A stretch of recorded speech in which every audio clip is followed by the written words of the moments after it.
A massive blizzard is forming, and the U.S. Northeast may be facing a complete travel shutdown this weekend.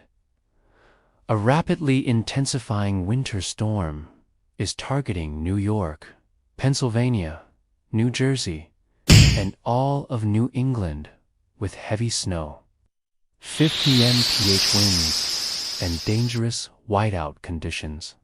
Forecasters say this system could turn into a full nor'easter, bringing coastal flooding and widespread power outages. Airports in Boston, Newark, and JFK are preparing for hundreds of flight cancellations. Road crews are pre-treating highways, but officials warn that conditions could deteriorate faster than expected. Millions are being urged to stave off the roads as the storm strengthens.